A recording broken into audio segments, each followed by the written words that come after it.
New ইয়র্কে Yunus Biden বৈঠক আজ। আলোচনা হতে পারে জিএসপি সহ ভারত প্রসঙ্গে। তৌহিদ জয়শঙ্কর বৈঠকে দিল্লি ঢাকার সম্পর্ক এগিয়ে নেওয়ার বার্তা। নতুন প্রেসিডেন্টকে নিয়ে আশাবাদী শ্রীলঙ্কার জনগণ। দুর্নীতি দমন ও অর্থনৈতিক সংকট কাটানোই প্রধান চ্যালেঞ্জ বলছেন বিশ্লেষকরা। এবং মেক্সিকোয় হারিকেন জনের আঘাত, নিরাপদ আশ্রয়ে বাসিন্দারা। ভারী বৃষ্টিতে বিপর্যস্ত ইংল্যান্ডের মধ্য দক্ষিণাঞ্চল, হলুদ সতর্কতা জারি।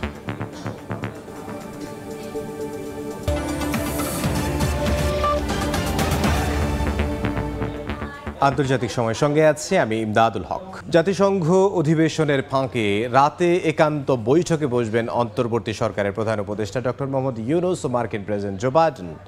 এরই মধ্যে নিউ ইয়র্কে পৌঁছেছেন ডক্টর মোহাম্মদ ইউনুস। জেএফকে আন্তর্জাতিক বিমানবন্দরে তাকে স্বাগত জানান জাতিসংঘের স্থায়ী প্রতিনিধি সহ ঊর্ধ্বতন কর্মকর্তারা।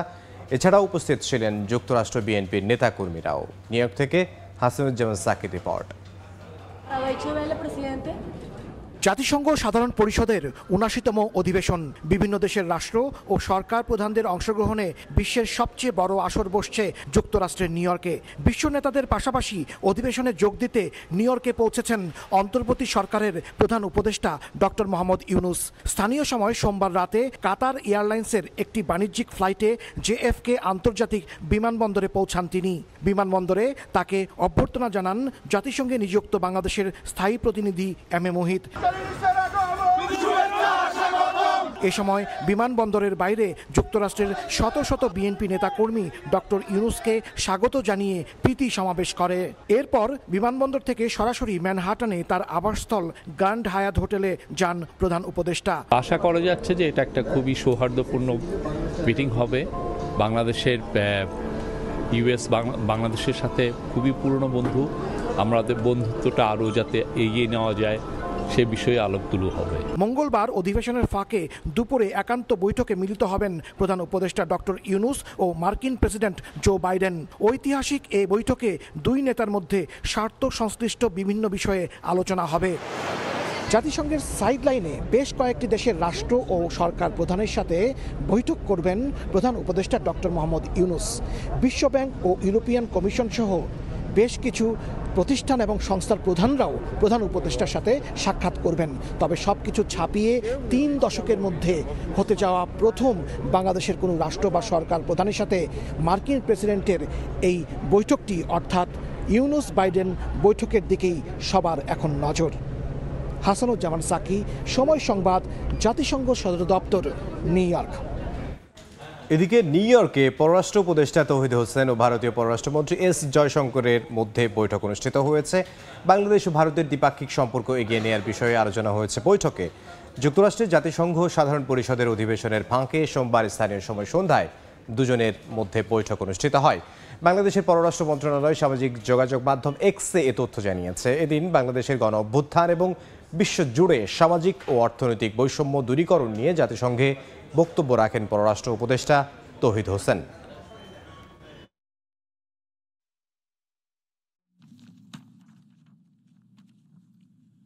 I applaud Secretary General Guterres for convening this historic summit. The American astronomer has a widespread video. 2 months back, a remarkable people's movement in Bangladesh starkly reminded how 170 million people value their aspiration for freedom, dignity, justice and equality over sheer growth numbers. Drawing on the past 5 decades' global discourse and development, we may need to truly value the values to secure our future. We also need to democratize digital technology tools, applications and innovations beyond profit. Else, many risk to be left out in a vast, evolving world of work. ৩ দশক পর মার্কিন কোনো প্রেসিডেন্টের সঙ্গে বাংলাদেশের সরকার প্রধানের বৈঠক হতে যাচ্ছে আজ। সব ছাপিয়ে সবার নজর জো বাইডেনের সঙ্গে ডক্টর মোহাম্মদ ইউনুসের বৈঠকের দিকে। প্রধান উপদেষ্টার সফরসঙ্গী মানবাধিকার কর্মী শহীদুল আলম বলেন, রাষ্ট্র কাঠামোর বিভিন্ন সংস্কার, রোহিঙ্গা ইস্যু, অর্থনৈতিক সহযোগিতা সহ নানা বিষয়ে আলোচনা হতে পারে এই বৈঠকে। আর বিশ্লেষকের মতে জিএসপি সুবিধা ফিরে পাওয়ার বিষয়টিকে বৈঠকে গুরুত্ব দেওয়া উচিত। জাতিসংঘের সদর দফতর থেকে আহমেদ সালেহিনের প্রতিবেদন। জাতিসংঘের ৭৯তম সাধারণ অধিবেশনে অংশ নেয়া ডক্টর মোহাম্মদ ইউনূসের দিকে দৃষ্টি রাখছে দেশের জনগণ। কারণ অন্তর্বর্তী সরকারের প্রধান হিসেবে ডক্টর ইউনূসের প্রথম বিদেশ ও জাতিসংঘ সফর এটি। এরই মধ্যে আলোচনায় মার্কিন প্রেসিডেন্ট জো বাইডেনের সঙ্গে ডক্টর ইউনূসের বৈঠকের বিষয়টি। ৩ দশক পর জাতিসংঘে মার্কিন কোন প্রেসিডেন্টের সঙ্গে বাংলাদেশের কোন সরকার প্রধানের বৈঠক হতে যাচ্ছে এবার। জো বাইডেন ইউনূস বাইডেন বৈঠক ইস্যুতে গণমাধ্যমে কথা বলেছেন প্রধান উপদেষ্টার সফর সঙ্গী সাংবাদিক ও মানবাধিকার কর্মী শহীদুল আলম। বলেন, বাইডেনের সঙ্গে ডক্টর ইউনূসের আলোচনায় উঠে আসতে পারে বাংলাদেশের সঙ্গে সম্পর্কের বিষয়টি। পাশাপাশি গণমাধ্যমের স্বাধীনতা, জলবায়ু পরিবর্তনের বিষয়টিও অগ্রাধিকার পেতে পারে বলে জানান শহীদুল আলম। গার্মেন্টসের ক্ষেত্রে এত বড় একটা ক্রেতা মার্কিন যুক্তরাষ্ট্র, সেখানে আমাদের নিশ্চয়ই নিজের দেশের কারণেই সম্পর্কটা কি থাকবে সেটা ভাবা দরকার। ছাত্র জনতার অভ্যুত্থানে গণহত্যার ইস্যুটি সহ ১৬ বছরের দুঃশাসনের বিষয়েও জো বাইডেনের সঙ্গে আলোচনা হতে পারে বলে জানান প্রধান উপদেষ্টার সফর সঙ্গী। ভারত বাংলাদেশ সম্পর্কটা আমাদের জন্য খুব গুরুত্বপূর্ণ এবং একেবারেই সত্য যে ভারত যেইভাবে যেই সম্পর্ক আমাদের সাথে এতদিন ধরে রেখেছে, সেই সম্পর্ক কোনো ভালো সম্পর্ক ছিল না। সেটার থেকে ভিন্ন সম্পর্ক হবে সেটা আমরা আশা করি। বিশ্লেষকরা বলছেন, যুক্তরাষ্ট্রের কাছে জিএসপি সুবিধায় ফিরে পাওয়ার বিষয়টি আলোচনায় আসা উচিত। এতে করে পোশাক রপ্তানিতে অনেক দূর এগিয়ে যাবে বাংলাদেশ। গার্মেন্টের যে আমাদের যে বিষয়টা বন্ধ করা হয়েছিল স্বৈরাচারী হাসিনার সময় তার অপকর্মের কারণে, এটা যদি চালু হয় তাহলে আমরা লক্ষ লক্ষ এমপ্লয়মেন্ট পাবো দেশে। আমরা দেশ থেকে অনেক গার্মেন্ট দেশে পাঠাতে পারি। বাইডেন ইউনূস বৈঠকে দুদেশের সম্পর্ক উন্নয়ন ছাড়াও বাণিজ্যিক ও অর্থনৈতিক সম্পর্ক আরও দৃঢ় হবে বলেও মত দিচ্ছেন আন্তর্জাতিক বিশ্লেষকরা। অন্তর্বর্তীকালীন সরকারের প্রধান হওয়ার পর ডক্টর মোহাম্মদ ইউনূসের জাতিসংঘের এই সফরটি অতি গুরুত্বপূর্ণ এবং তার সঙ্গে আরও একটি গুরুত্বপূর্ণ বিষয় হচ্ছে মার্কিন প্রেসিডেন্ট জো বাইডেনের সঙ্গে তার বৈঠকটি, যেখানে দুদেশের সম্পর্ক এবং সরকার টু সরকারের যে সম্পর্ক উন্নয়নের বিষয়টি রয়েছে, তার পাশাপাশি আসবে বাংলাদেশের রপ্তানি বাজারের জিএসপি সুবিধার ফিরে পাওয়ার বিষয়টি। জাতিসংঘ সদর দপ্তর থেকে আহমেদ সালেহীন, সময় সংবাদ। আন্তর্জাতিক সময় আরও থাকছে। ট্রাম্পকে হত্যা চেষ্টার আগে পরিকল্পনা লিখে রাখেন অভিযুক্ত রায়ান। নিজের ব্যর্থতা অনুমান করে আগেই আদালতে নথি জমা।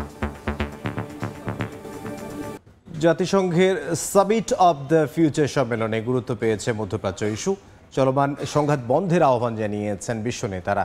অঞ্চলটিতে ইসরায়েলি আগ্রাসনের তীব্র নিন্দা জানিয়েছেন ফিলিস্তিনের প্রধানমন্ত্রী। আন্তর্জাতিক সম্প্রদায়ের কাছে ন্যায় বিচার ও যুদ্ধ বিধ্বস্ত অঞ্চলের জন্য সহযোগিতার আহ্বান জানিয়েছেন ইরানের president Masoud Pezeshkian.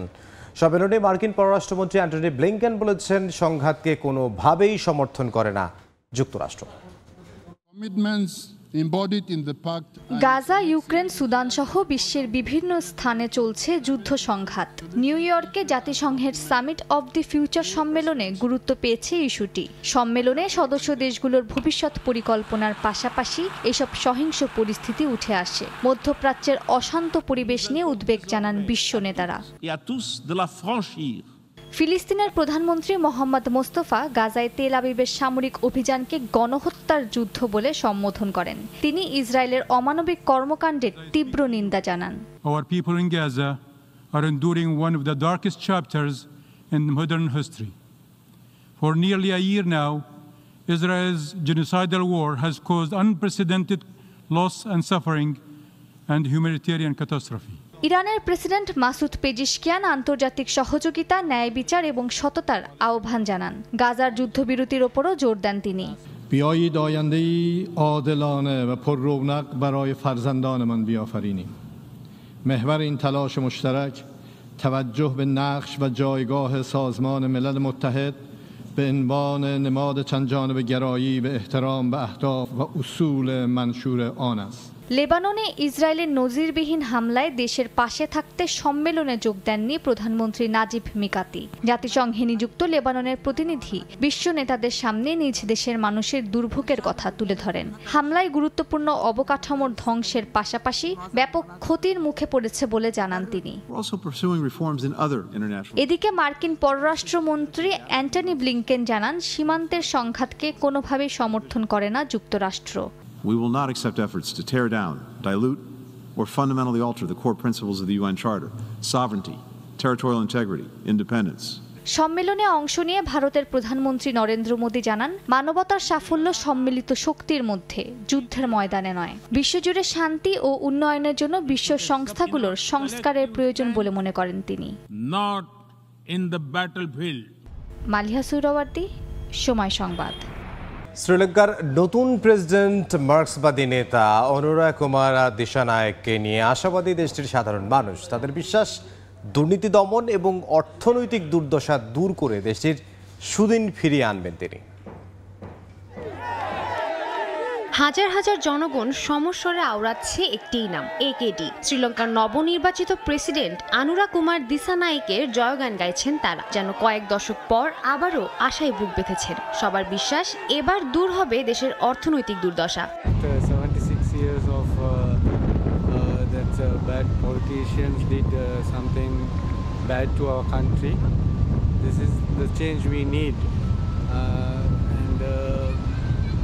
Actually, that's we hope the new president will do something better. We'll see a lot of old players will be taken off from the parliament and well educated and more youngsters coming into the parliament. It's a very good opportunity for Sri Lanka go for a proper change.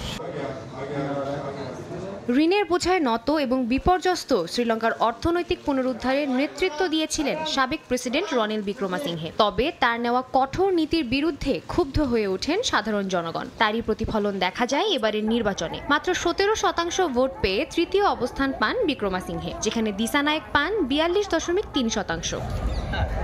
সরকারি কর্মকর্তারা বলছেন, নতুন প্রেসিডেন্টকে দেশ গঠনে সাহায্য করার জন্য তারা প্রস্তুত। তাদেরও একটাই আশা, ঋণগ্রস্ত দেশটির দুঃখ দুর্দশার দিন শেষ হোক। সাদিয়া তাসনিম, সময় সংবাদ। ভারী বৃষ্টিতে সৃষ্ট বন্যায় বিপর্যস্ত ইংল্যান্ডের মধ্য ও দক্ষিণাঞ্চল, এতে বিপাকে পড়েছেন অঞ্চলটির বাসিন্দারা। বন্ধ হয়ে গেছে রাস্তাঘাট, ব্যাহত ট্রেন চলাচল, জারি করা হয়েছে হলুদ সতর্কতা। একই অবস্থা ফ্রান্সের দক্ষিণ পূর্বাঞ্চলেরও। অতিবৃষ্টিতে রাস্তায় পানি জমে বিপাকে কান শহরের বাসিন্দারা। এর পাশাপাশি ইতালির তাস্কানিতে বন্যায় 2 জন নিখোঁজ রয়েছেন। এদিকে মেক্সিকোতে আঘাত হেনেছে হারিকেন জন। আবহাওয়া পূর্বাভাস পেয়ে উপকূলীয় অঞ্চল থেকে সরে যাচ্ছেন বাসিন্দারা। প্রচণ্ড গতিতে বয়ে যাচ্ছে বাতাস, সাগরের উত্তাল ঢেউ আছড়ে পড়ছে উপকূলে। নিরাপদ আশ্রয়ের খোঁজে স্থানীয়রা। সোমবার রাতে মেক্সিকোর দক্ষিণাঞ্চলীয় প্রশান্ত সাগরের উপকূলে আঘাত হানে হারিকেন জন। শুরু হয় তীব্র বাতাস ও ভারী বৃষ্টিপাত। বাতাসের গতি ছিল ঘন্টায় প্রায় 195 কিলোমিটার, যে কারণে ঘরবাড়ি ধ্বংস হওয়ার পাশাপাশি বিচ্ছিন্ন হয়ে যায় বিদ্যুৎ সংযোগ। ওয়াহাকা ও গুয়েরেরো রাজ্যের উপকূলীয় এলাকায় বৃষ্টির পরিমাণ 25 থেকে 50 সেন্টিমিটার পর্যন্ত পৌঁছাবে বলে ধারণা করা হচ্ছে। নিরাপত্তার স্বার্থে কর্তৃপক্ষ 1000 উদ্ধারকর্মী মোতায়েন করেছে। এখন পর্যন্ত প্রায় 3000 বাসিন্দাদের 80টি আশ্রয়কেন্দ্রে সরিয়ে নেওয়া হয়। গত 24 ঘন্টায় ভারী বৃষ্টিতে সৃষ্ট বন্যায় বিপর্যস্ত ইংল্যান্ডের মধ্য ও দক্ষিণাঞ্চল। বন্ধ হয়ে গেছে রাস্তাঘাট, ব্যাহত ট্রেন চলাচল। এতে বিপাকে স্থানীয় বাসিন্দারা। কিছু কিছু জায়গায় বন্ধ রাখা হয়েছে শিক্ষা প্রতিষ্ঠান, জারি করা হয়েছে হলুদ সতর্কতা। বৃষ্টির তীব্রতা এতটাই ছিল যে রাস্তাগুলো পরিণত হয়েছে নদীতে। আগামী দিনগুলোতে আরও বৃষ্টিপাতের আশঙ্কা রয়েছে। এতে পরিস্থিতি আরও জটিল হতে পারে বলে ধারণা করছেন কর্তৃপক্ষ। এছাড়া সোমবার ভারী বৃষ্টিতে বন্যা দেখা দেয় ফ্রান্সের দক্ষিণ পূর্বাঞ্চলীয় শহরগুলোতে। কান ও আন্তিবেস শহর বন্যার পানিতে প্লাবিত হয়ে যায়। এতে আটকে পড়ে বহু মানুষ। পূর্ব সতর্কতা না পাওয়ায় পরিস্থিতি সামলাতে হিমশিম খাচ্ছে স্থানীয় প্রশাসন। এদিকে ইতালির তাস্কানিতে বন্যায় 2 জন নিখোঁজ রয়েছেন। আটকে পড়াদের উদ্ধারে কাজ করছেন দমকল কর্মীরা। ইয়াসিন মোহাম্মদ জিসান, সময় সংবাদ। আর্জেন্টিনার উত্তরাঞ্চলে দাবানল পরিস্থিতি আরও অবনতি হয়েছে। এরই মধ্যে পুড়ে গেছে 16,000 হেক্টরের বেশি বনাঞ্চল। 700-র বেশি দমকল কর্মী আগুন নিয়ন্ত্রণে আনার চেষ্টা চালিয়ে যাচ্ছে। অনেক বাসিন্দাদের নিরাপদ স্থানে সরিয়ে নেওয়া হয়েছে। কর্তৃপক্ষ জানায়, ইচ্ছাকৃত আগুন লাগানোর সন্দেহে 2 ব্যক্তিকে আটক করা হয়েছে। গত সপ্তাহ থেকে শুরু হওয়া এই দাবানল অত্যাধিক তাপমাত্রা, শুষ্ক আবহাওয়া এবং প্রবল বাতাসের কারণে ভয়াবহ রূপ নিচ্ছে।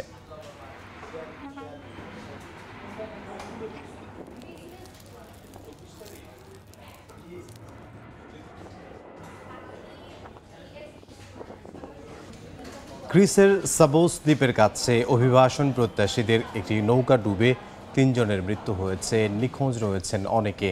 সোমবার এই দুর্ঘটনা ঘটে বলে জানিয়েছে গ্রিসের কোস্টগার্ড। মৃত 3 জন অভিবাসন প্রত্যাশী নারী।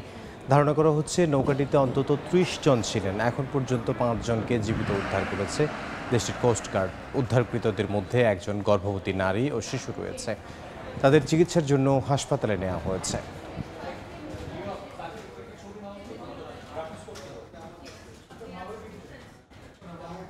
আন্তর্জাতিক সময়ের শীর্ষ সংবাদ জানিয়ে দিচ্ছে আরও একবার। নিউ ইয়র্কে ইউনুস বাইডেন বৈঠক আজ। আলোচনা হতে পারে জিএসপি সহ ভারত প্রসঙ্গে। তৌহিদ জয়শঙ্কর বৈঠকে দিল্লি ঢাকার সম্পর্ক এগিয়ে নেওয়ার বার্তা।